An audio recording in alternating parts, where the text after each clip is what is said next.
Hi everyone! In this video we will rationalize a denominator. Rationalize the denominator of 5 divided by the square root of 14 plus the square root of 27. Rationalizing the denominator means that we don't want any more radicals on the bottom. With easier denominators, we'll just multiply by the exact same radical so that the radical will cancel itself out. In this case, though, I have two radicals with an addition sign between them.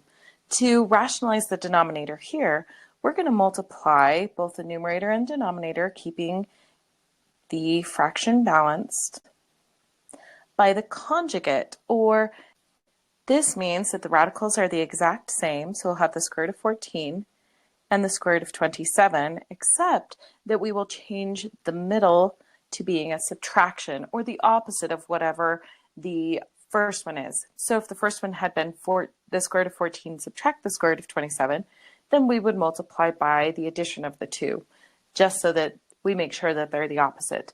That's the conjugate. And so if I multiply the denominator by that, I need to also multiply the numerator. So we'll have the square root of 14 minus the square root of 27.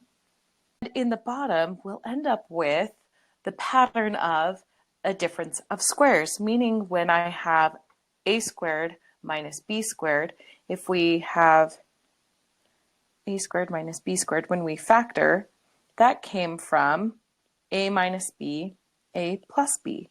So in this case, I have my a plus b, a minus b. And so when I multiply those together, I'll get the squared minus the squared. If I square the square root of 14, this gives me 14. And then if I square the square root of 27, I get 27. And I have a difference of squares. A negative times a positive is negative. So we end up with 14 minus 27 for the denominator.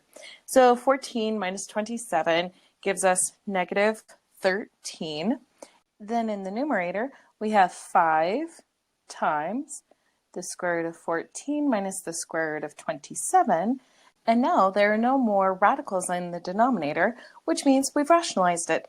Now, one more step we need to do is traditionally a negative doesn't stay in the denominator. It can either go in front of the division sign or the fraction bar, or go in the numerator. I'm going to go ahead and put it in the numerator. So we have negative 5 times the square root of 14 minus the square root of 27 all over positive 13. And now we're all done.